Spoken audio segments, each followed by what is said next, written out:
প্রিয় দর্শক, RTV new York studio থেকে বাংলাদেশি বাংলা ভাষাভাষী আপনারা যে যেখানেই আছেন, আপনাদেরকে শুভেচ্ছা জানাচ্ছি। আমি কাজী শামসুল হক।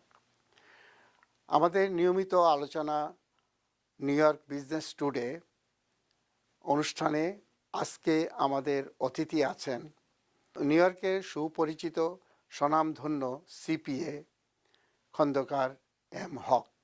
জনাব এম হক, আরটিভি নিউ ইয়র্ক স্টুডিওতে আপনাকে স্বাগতম। আমাকে ডাকার জন্য ধন্যবাদ।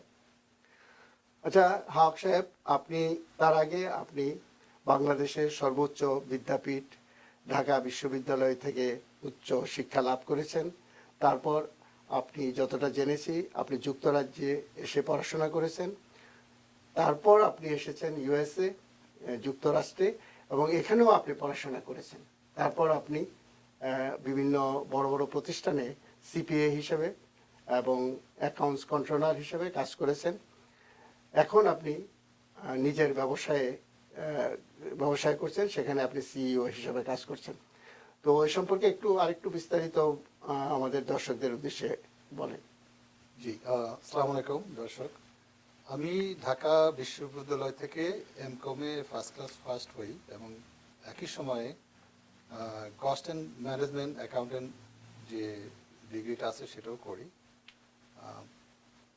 সেখান থেকে আমি লন্ডনের পরে দুটো ডিগ্রি করি, এমবিআইএম এবং সিইএ। তারপরে আমেরিকায় এসে আমি এমবিএ করি।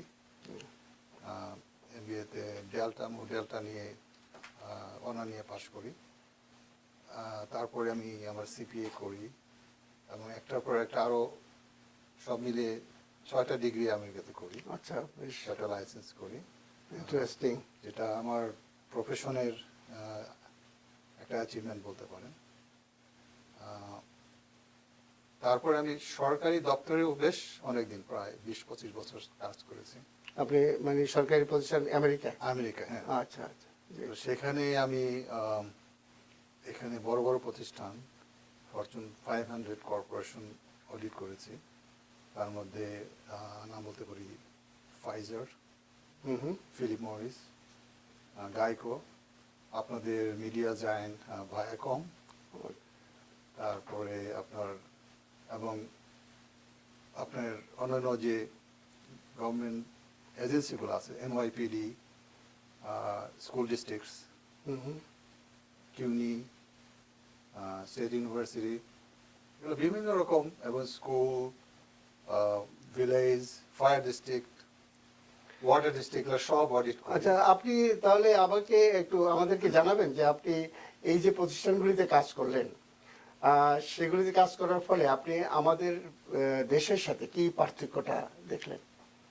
এখানে ইন্ডিপেন্ডেন্সটা হলো মেইন পার্থক্য, যে আপনার এখানে অডিটে কোনো রকম ইনফ্লুয়েন্স হয় না, যেটা আমাদের দেশে খুব বিরল।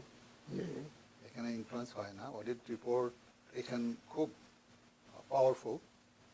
একটা এক্সাম্পল দিতে পারি যে এনওয়াইপিডি অডিটের সময় রিপোর্টের সাথে সাথেই যে দায়িত্ব ছিল ওটা সিস্টেম অডিট ছিল, ওদের সিস্টেমে প্রবলেম ছিল।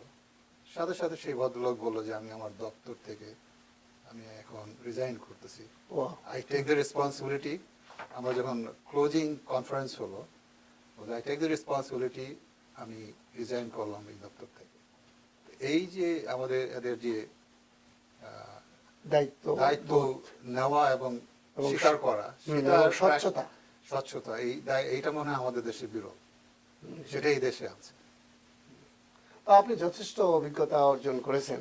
তো আপনি চাকরি না করে আপনি আবার নিজেই ব্যবসায় চলে আসলেন, এটা কি বাংলাদেশিদেরকে, আপনার দেশীয় লোকদেরকে সেবা দেওয়ার জন্য, না অন্য তার পেছনে অন্য কোনো আর্থিক কারণ আছে? না, এটাই মূল উদ্দেশ্য। আমি আসলে ওইটা নিয়ে ব্যস্ত ছিলাম, কিন্তু আমার আত্মীয় স্বজন বন্ধু বান্ধব বললো যে আমাদের কমিউনিটিতে এরকম ভালো প্র্যাকটিশনার নেই, তোমার এতগুলোই থাকাতে তুমি কেন আমাদেরকে হেল্প করতেছো না। তারাই কিন্তু আমাকে প্র্যাকটিসে নামায়। তো আমি সরকারি দপ্তরে কাজ করাকালীনই সাথে সাথে আমার প্র্যাকটিসটা ডেভেলপ করি এট দ্য সেম টাইম। তো তাতে এক পর্যায়ে এসে আমিও বেশ ভালোই লেগে গেল। স্বাচ্ছন্দ্য বোধ করছেন আপনি? হ্যাঁ, আচ্ছা। সেটার ইয়েতে অনেক দিন হয়ে গেল, ভালোই লাগে যখন দেখি যে আমি কারো ভালো সেবা করতে পারতেছি এবং সে ভালো পরামর্শ দিতে পারছেন? জি, সেটা পেয়ে সে অন্যকে বলতে পারতেছে এবং আবার এসে আরো জিজ্ঞেস করতেছে আমি এখন আর কি করতে পারি, সচেতন হচ্ছে তারা। সচেতন হচ্ছে। সেটা একটা আমাদের কমিউনিটির ভালো দিক। জি। তো এই প্রসঙ্গে একটু বলা দরকার, দর্শকরা আপনারা এখানে চাকরি করেন অথবা বিজনেস করেন, এখানে আসলে ওই কমপ্লায়েন্সটা বজায় রাখার জন্য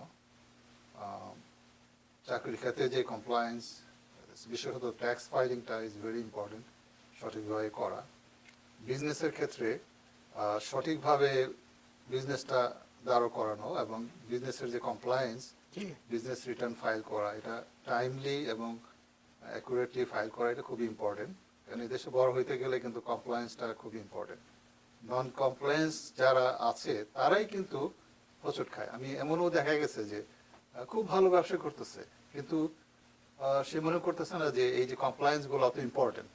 আমি তাকে বারবার বলার পরেও সে মনে করতেছে না ইম্পর্টেন্ট। আমি বললাম যে এটা চিন্তা করেন যে পার্ট অফ ইউর বিজনেস হলো কমপ্লায়েন্স। কমপ্লায়েন্স। আমি এই পয়েন্টটাতে আসতাম আপনার সাথে। আমি যে একটা জিনিস লক্ষ্য করেছি এখানে, আমরা শুরুতে দেখেছি আপনি তো এখানে 3 দশক আছেন, আমারও প্রায় সমান সমান আপনার মতোই অবস্থা বা একটু বেশি হবে। তা আমি প্রথমে দেখেছি যে অনেকে ব্যবসা বাণিজ্য করছেন, তাদের কোনো অভিজ্ঞতা নাই ব্যবসায়, যেই ব্যবসাটা করছেন। যেমন ধরেন আমাদের কমিউনিটিতে গ্রোসারি বিজনেসটাই খুব বেশি। জি, এটাই প্রথম দিকে করতো। একটা গ্রোসারি একটা আছে, তার পাশে আরেকজন আরেকটা, কোনো এটার যে ফিজিবিলিটি স্টাডি ছাড়াই। এটা 1 নম্বর। এবং গ্রোসারি ব্যবসায় তার কোনো অভিজ্ঞতা বা শিক্ষা কোনোটাই নেই। তো এই বিষয়টা আপনি কিভাবে অবজার্ভ করেছেন? এটা আমিও অবজার্ভ করেছি। এই যেটা বলতেছিলাম যে ওই ওই আমি তাদেরকে বারবার বলি যে আপনার ধরে নেন the compliance is your part of business. তো যার উদাহরণ দিচ্ছিলাম সে ওটা কেয়ার করেনি, তাতে হয়েছে তার কিন্তু মাল্টি মিলিয়ন ডলারের বিজনেস ছিল, কিন্তু হুট করেই তার বিজনেস কিন্তু শাটডাউন হয়ে গেছে। আমার খুব কষ্ট লাগছে, কারণ আমি তাকে বারবার বলছি, কিন্তু সে আমার ক্লায়েন্ট ছিল, সে শুনেনি। যার ফলশ্রুতিতে সে ওই তার multi million dollar business shutdown করতে বাধ্য হয়েছে। তো কমপ্লায়েন্স ধরে নিতে হবে যে আমার পার্ট অফ বিজনেস। আমার যেমন বিজনেসে সেল করা ইম্পর্টেন্ট, জি। ওই পুঁজি ইনভেন্টরি বিনিয়োগ রাখা করা ইম্পর্টেন্ট, important, জি। ক্লায়েন্টদের সাথে কাস্টমারদের সাথে ভালো ডিল করা ইম্পর্টেন্ট, লাইসেন্স রিকোয়ারমেন্ট ফুলফিল করা ইম্পর্টেন্ট, সেভাবে ট্যাক্সটাও সঠিকভাবে ফাইল করা ইম্পর্টেন্ট। এগুলো সবগুলো মিলেই কিন্তু বিজনেস। আমি যদি মনে করি শুধু ইনভেন্টরি রাখা, বিক্রি করা কাস্টমারের সাথে, এটা কিন্তু পার্ট অফ বিজনেস আপনি ঠিক রাখলেন, বাকি পার্টটা কিন্তু আপনি ল্যাক হয়ে গেল, জি, জি। যার ধরুন পরবর্তীতে কনসিকুয়েন্স ভালো হয় না। জি, জি। আচ্ছা, এখানে যারা আপনি দেখছি যে কিছু কিছু বড় বড় ব্যবসায়ী বাংলাদেশি, আপনি তো জানেন বাংলাদেশি ব্যবসায়ীদের মধ্যে ব্যবসায়ী বা যারা বাংলাদেশি এখানে আছেন তাদের অনেক অনেক ধনী লোক আছেন, জি, যেটা এখানকার ধনী লোকদের সমতুল্য, অনেক অনেক ধনী লোকের সমতুল্য। তাদেরকে আবার হঠাৎ দেখা যায় যে ট্যাক্স সংক্রান্ত ব্যাপারে বিপদে পড়তে হয়। এই বিষয়টা আপনি একটু ব্যাখ্যা করবেন, জানাবেন আমাদেরকে? এইটাই হচ্ছে কমপ্লায়েন্স, আপনার টাইমলি রিপোর্ট করা এবং নির্ভুল রিপোর্ট করা। যদি না করা হয়, এটা ওই আস্তে আস্তে কম্পাইল করে এমন অবস্থা হয় যখন ওইটার সলভ করার বাইরে অনেক সময় চলে যায়, বা সলভ করতে গেলেও এই এত সিগনিফিকেন্ট অ্যামাউন্ট হয় যে তখন যারা মিলিয়নিয়ার তাদের পক্ষেও এত বড় ট্যাক্স দেওয়া একসাথে কঠিন হয়ে যায়। সেই জন্য যদি আপনার টাইমলি যদি দিয়ে আসে, ফর এক্সাম্পল যে আমি যদি আমার কোনো ব্যবসা থাকে, হয়তো বছরে $50,000 আমার ট্যাক্স আসে, আমি 10 বছর দিলাম না, 10 বছর না দেওয়াতে এটা 500,000 হয়ে গেল, তার সাথে পেনাল্টি এবং ইন্টারেস্ট যোগ হয়ে প্রায় $1 মিলিয়ন হয়ে যাবে। একজনের পক্ষে একসাথে $1 মিলিয়ন দেওয়া খুব কঠিন, কিন্তু সে যদি প্রতি বছর 50,000 দিয়ে আসতো, তাহলে তো তার কোনো বিজনেসের ক্যাশ ফ্লোতে সমস্যা হতো না।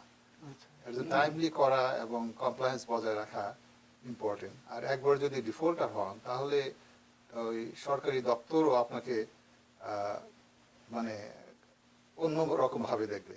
আপনি যদি ডিফল্ট ডিফল্টার হন সেই হিসাবে তারা চিন্তা করে যে হয়তো আবারও ডিফল্টার হবে, সেই হিসাবে অডিটের পসিবিলিটি বাড়ে এবং দেখা যাচ্ছে যে সে আবারও হয়তো বিপদে পড়তে পারে। আচ্ছা, এই বিষয় নিয়ে আমরা আপনার সাথে আরো আলোচনা করব। এখন আমরা একটা ছোট্ট বিরতিতে যাচ্ছি। দর্শক, আমরা আমাদের সাথেই থাকবেন, আমরা কিছুক্ষণের মধ্যেই ফিরছি। প্রিয় দর্শক, আমরা বিরতির পর আবার ফিরে আসলাম। আমরা কথা বলছিলাম সিপিএ খন্দকার এম হকের সাথে। জনাব হক, আমরা যে বিষয়গুলো নিয়ে বিরতির আগে আলোচনা করছিলাম, তো এখন আমরা একটি অন্য প্রসঙ্গে যেতে চাই আপনার সাথে। একটা হলো যে আমরা ব্যবসায়ীদের সম্পর্কিত ব্যবসায়ী ট্যাক্স নিয়ে কথা বলছিলাম। আজকে আমরা এর মধ্যেই সীমাবদ্ধ থাকব। তবে একটা প্রসঙ্গ, খুব সাম্প্রতিক একটা প্রসঙ্গ নিয়ে আপনার সাথে কথা বলতে চাই। যারা ট্যাক্স ফাইল করছেন, ট্যাক্স ফাইলের সাথে তাদের স্বাস্থ্য ইন্স্যুরেন্সের একটা ব্যাপার আছে। এটা সম্পর্কে আপনি একটু আমাদের দর্শকদেরকে বলেন। জি, এটা অ্যাফোর্ডেবল কেয়ার অ্যাক্টের আওতায় সবার হেলথ ইন্স্যুরেন্স থাকতে হবে ট্যাক্স পেয়ারদের। যদি না থাকে তাদেরকে পেনাল্টি দিতে হবে। সেজন্য ওই আপনি যেভাবেই আপনার হেলথ ইন্স্যুরেন্স কাভারেজ থাকুক, মেডিকেইড বা প্রাইভেট ইন্স্যুরেন্স বা মেডিকেয়ার, তারা কিন্তু এবার একটা ফর্ম দিচ্ছে 1095A, 1095B, 1095SS, এরকম বিভিন্ন ফর্ম দিচ্ছে। মূলত 1095 ফর্ম দিচ্ছে, সেটাতে প্রুফ করে যে আপনার হেলথ ইন্স্যুরেন্স ছিল। যারা প্রুফ করতে না পারবে তাদেরকে ট্যাক্স রিটার্নের সাথে পেনাল্টি দিতে হবে। সেটা কি ধরনের, কি পরিমাণ? পেনাল্টি হলো 325 per person or 1% of AGI। যাদের ইনকাম হাই তাদের 1% of AGI-টাই তাদের হবে, আর যাদের মিনিমাম ইনকাম তাদের 325 পার পার্সন। এই ট্যাক্স রিটার্নে হাজব্যান্ড, ওয়াইফ এবং ডিপেন্ডেন্ট সবার ক্ষেত্রে। তবে যারা খুবই লো ইনকাম তাদের একটা ওয়েভারের ব্যবস্থা আছে, এবং যারা নন রেসিডেন্ট তাদেরও একটা ওয়েভারের ব্যবস্থা আছে। এমনি তো আমরা দেখছি যে যাদের ইন্স্যুরেন্স নাই তারা অনেকগুলো হসপিটাল আছে যেখানে গেলে তারা সামান্য পয়সার বিনিময়ে তারা ভিজিট করতে পারছেন, ডক্টরকে দেখাতে পারছেন, এবং তারা ওষুধও পাচ্ছেন অল্প দামে। এটা কি এটা হেলথ ইন্স্যুরেন্স কভারেজে পড়ে না, এটা একটা সাবসিডাইজ প্রোগ্রাম। তো তাদের ক্ষেত্রে হয়তো ট্যাক্স রিটার্নের ক্ষেত্রে পেনাল্টি দিতে হতে পারে যদি তার ইনকাম থ্রেশহোল্ডটা হাই হয়। একদিক দিয়ে পয়সা বাঁচালেও আরেক দিকে পয়সা দিতে হবে তাদেরকে। আচ্ছা, আরেকটু জানানো দরকার যে এই বছর হয়তো 325, আগামী বছর কিন্তু পার পারসন 695 বেড়ে যাবে, ওটা পেনাল্টিটা বেড়ে যাবে, অথবা 2% অফ এজিআই। তার মানে এরা আরো কঠিন হয়ে যাচ্ছে। আলটিমেটলি সবাইকে তারা এনকারেজ করতেছে তোমরা হেলথ ইন্স্যুরেন্স কেনো। তার মানে হলো আপনি বলতে চাচ্ছেন যে ট্যাক্স দেওয়াটাই, মানে ইন্স্যুরেন্স থাকাটাই ভালো। এটা একদিক দিয়ে কমপ্লায়েন্স, আর এই দিক দিয়ে আপনার আমাদের জন্য ভালো। আপনার যদি আমার ইন্স্যুরেন্স না থাকে, আপনি তো জানেন একবার যদি হসপিটালাইজ হন থাউজেন্ডস অফ ডলার, সেটা ফাইন্যান্সিয়াল একটা বিরাট ইয়েতে পড়ে যাবেন। সেই হিসাবে আমার মনে হয় সম্ভব হলে সবার হেলথ ইন্স্যুরেন্স নেওয়া উচিত। এবং এখন সম্ভবত হেলথ ইন্স্যুরেন্স বিভিন্ন ধরনের খুব সহজ কিস্তিতে বা অল্প দামেও ইন্স্যুরেন্স কেনা যায়। জি, ওই গভর্নমেন্ট যেটা অ্যাফোর্ডেবল কেয়ার অ্যাক্টের আওতায় মার্কেট প্লেস আছে, একটা হলো ফেডারেল মার্কেট প্লেস, একটা হলো স্টেট মার্কেট প্লেস। সেখান থেকে সাবসিডাইজড আপনি ইন্স্যুরেন্স কিনতে পারেন। সেটা কিন্তু একটা মার্কেট প্লেস, এটা একটা ভালো নতুন শুরু হয়েছে 2 বছর হলো। যাদের এমনি অসুবিধা হয় তারা মার্কেট প্লেস থেকে ইন্স্যুরেন্স কিনতে পারে। তাদের ইনকামের প্রপোর্শনালি গভর্নমেন্ট সাবসিডি দেয়। আমার মনে হয় যে এটা আমাদের সবাইকে এটা সচেতন থাকা উচিত এবং এই সম্পর্কে তথ্য নেওয়া উচিত, যাদের মানে ডাক্তারদের কাছ থেকে হোক বা আপনাদের কাছে গিয়ে নেওয়া উচিত। আচ্ছা, আরেকটা বিষয় আমি আলাপ করতে চাই। যেমন মনে করেন এখানে যাদের অ্যাসেট আছে তারা তো অ্যাসেটের ডিক্লারেশন দেয় এবং দিতে হয়। এখানে ট্যাক্স ফাঁকি দেওয়া সম্ভব না, যেটা আপনি বললেন, এবং এটাই ভালো। কিন্তু আরেকটা যে আমাদের অনেকেরই অ্যাসেট বাংলাদেশে আছে বা অন্য দেশে আছে, কেউ দুবাইতে আছে, কেউ আপনার ইংল্যান্ডে আছে। তো সেই ক্ষেত্রেও নাকি এখন আমেরিকান গভর্নমেন্ট চাচ্ছে যে সেটারও ডিক্লারেশন দিতে হবে। এই বিষয়টা আপনি একটু জানাবেন আমাদের। জি, এই আইনটা আগেও ছিল, ওটা ফাটকা অ্যাক্ট বলে, সেটা আগে ইমপ্লিমেন্টেশন অত হয়নি। তবে ইদানিং 2014 থেকে গভর্নমেন্ট প্রায় দেশের সাথে একটা এগ্রিমেন্ট করে ফেলছে। তাতে যাদের ফাইন্যান্সিয়াল অ্যাসেট আছে বিশেষ করে তাদের ক্ষেত্রে যদি বছরে কোনো এক সময় $10,000 বা তার চেয়ে বেশি ফাইন্যান্সিয়াল অ্যাসেট হয়, যার মধ্যে ধরেন ব্যাংক অ্যাকাউন্ট হতে পারে, ডিপোজিট হতে পারে, জি। শেয়ার মার্কেট ইনভেস্টমেন্ট মার্কেট হতে পারে, তাহলে কিন্তু এটা ডিক্লারেশন দেওয়া তার উচিত। দুইটা ডিক্লারেশন, একটা হলো ওইখান থেকে যে ইনকাম যেমন ডিভিডেন্ড অর ইন্টারেস্ট সেটা সে ট্যাক্স রিটার্নের সাথে দিবে, আর আরেকটা ডিক্লারেশন দিবে জুন মাসে যে তার এই অ্যাসেট ছিল। এটা কিন্তু খুবই স্ট্রিক্টলি কমপ্লায়েন্স করার চেষ্টা করতেছে গভর্নমেন্ট, এবং অন্যান্য দেশের সরকারও এটা সহযোগিতা করতেছে, আমাদের দেশের সরকারও সহযোগিতা করতেছে। বাংলাদেশ ব্যাংক বা অন্যান্য ব্যাংক এই ব্যাপারে অনেককে চিঠিও দিচ্ছে। আসলে ডিক্লেয়ার দেওয়াটাই শ্রেয়। যদি ডিক্লেয়ার না দেন তবে ব্যাংক কিন্তু রিপোর্ট করবে, এবং ব্যাংকে ইনস্ট্রাকশন দেওয়া আছে যত যে একটা হলো ডিউ ডিলিজেন্স, তারা এটা কমপ্লাই করবে। আরেকটা হলো যে তাদের যে কাস্টমার, যে ইউএস সিটিজেন ও রেসিডেন্ট, তারা কি স্বেচ্ছায় ইনফরমেশনটা দিল কিনা, আচ্ছা, যদি না দেয় সেটাও রিপোর্ট করতে বলছে। তাতে হবে কি, এটা হয়তো আরো সিরিয়াস কনসিকুয়েন্স হতে পারে। তার মানে হলো যে এটা আপনি বলছেন যে আমাদের যাদের অ্যাসেট, মানে এটা financial liquid Financial asset asset, যেটা ব্যাংকে আছে, এটা অন্তত দেওয়া উচিত, এখন ডিক্লেয়ার দেওয়া দেওয়া উচিত। উচিত। জি, এবং না দেওয়াটাই এটা নন কমপ্লায়েন্স। নন কমপ্লায়েন্স। আচ্ছা, তো মিস্টার হক, আপনাকে অনেক ধন্যবাদ আমাদের স্টুডিওতে। আপনি, এখন আমি জানি যে ট্যাক্স সিজন, এই ব্যস্ততার মাঝেও আপনি সময় দিয়েছেন, এসছেন আমাদের এখানে, তো আপনাকে অনেক ধন্যবাদ। আপনাকেও ধন্যবাদ, আর টিভিকেও ধন্যবাদ, এবং দর্শকদেরকে ধন্যবাদ। প্রিয় দর্শক, নিউ ইয়র্ক বিজনেস টুডে আজ এ পর্যন্তই।